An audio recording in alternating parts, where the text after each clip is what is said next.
नमस्कार दोस्तों, अभिज्ञान क्लासेस में मैं एक बार फिर आप सभी का हार्दिक स्वागत करती हूँ। आई होप सो आप बहुत अच्छे होंगे और अच्छे से पढ़ाई कर रहे होंगे। तो चलिए आज का ये लेक्चर स्टार्ट करते हैं।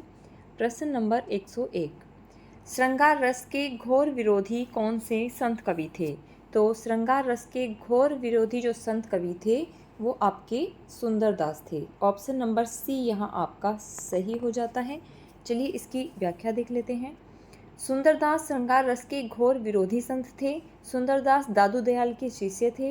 ये निर्गुण मार्गियों में एकमात्र संत हैं जो शिक्षित थे, अर्थात व्याकरण रीति आदि से परिचित थे। इन्होंने लिखा है,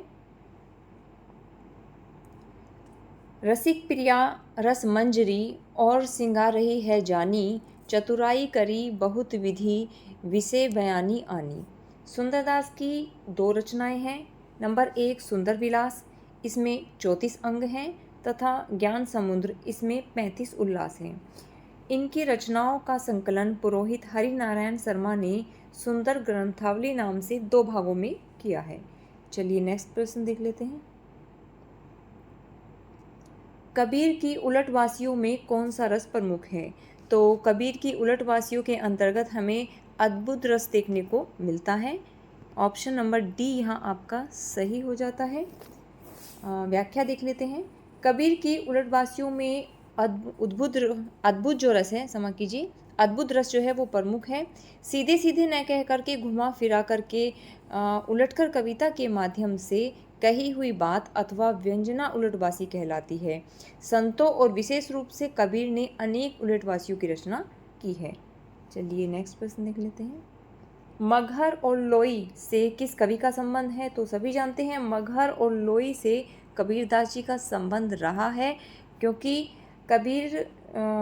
मगहर के में कबीर की मृत्यु हुई थी और लोई कबीरदास जी की पत्नी का नाम है।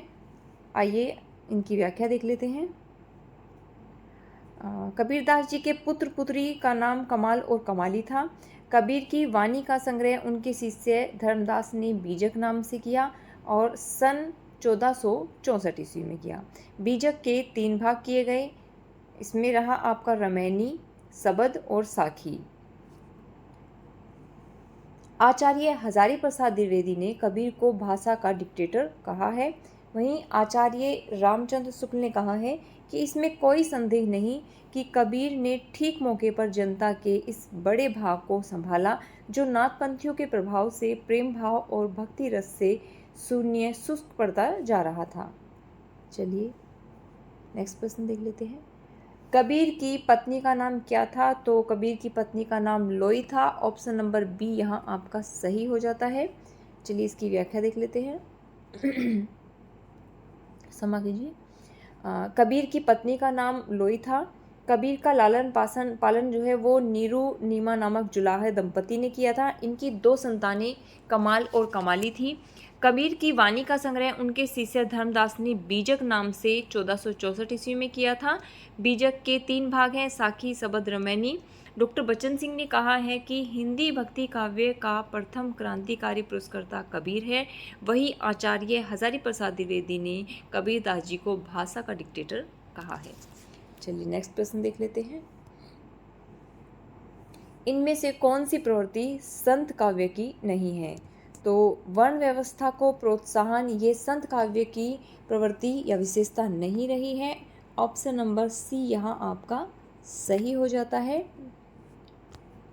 जबकि गुरु की महत्ता, रहस्यवादी भावना, बाह्य आडंबरों का खंडन, जाति पाति का विरोध, प्रेम की महत्ता इत्यादि ये सभी संत काव्य की विशेषता रही हैं। चलिए नेक्स्ट प्रश्न देख लेते हैं। यहाँ काव्य पंक्तियाँ दी गई हैं। अजगर करे न चाकरी, पंछी करे न काम, दास मल्लुका कह गए सबके दाता राम। तो ये पंक्तियाँ मल्लुकदास जी के द्वारा कही गई हैं। ऑप्शन नंबर ए यहाँ आपका सही हो जाता है। चलिए इनके विषय में कुछ जान लेते हैं। मल्लुकदास के शिष्य मथुरादास थे। इन्होंने मलुक परिचय लिखा है। इनके ग्रंथ अवधी और ब्रजभाषा में लिखे गए हैं।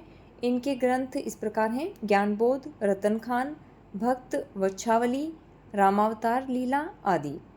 गुरु नानक देव द्वारा रचित ग्रंथ इस प्रकार हैं: जपूजी, आस दीवार, नसीहतनामा ये खड़ी बोली में है, और सोहिला इत्यादि।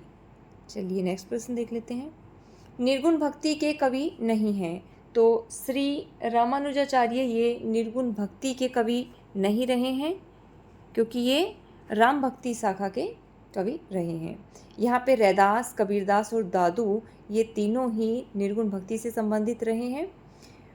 वहीं रामानुजाचार्य इन्होंने श्री संप्रदाय तथा विशिष्टाद्वैत संप्रदाय की स्थापना की, जबकि रैदास, कबीरदास और दादू ये तीनों ही निर्गुण भक्ति धारा के ज्ञानाश्रयी शाखा के कवि रहे हैं। चलिए नेक्स्ट प्रश्न देख लेते हैं। इनमें से कौन संत कवि नहीं है? तो श्रीधर पाठक जो है ऑप्शन नंबर डी, ये आपके संत कवि नहीं रहे हैं। व्याख्या देख लेते हैं। श्रीधर पाठक संत कवि नहीं है, बल्कि आधुनिक युग के खड़ी बोली के प्रथम स्वच्छंदतावादी कवि हैं, जबकि दादू, सुंदरदास तथा कबीरदास संत काव्यधारा के कवि रहे हैं। नेक्स्ट प्रश्न देख लेते हैं। निम्नलिखित में से कौन ज्ञान मार्गी शाखा के कवि नहीं है?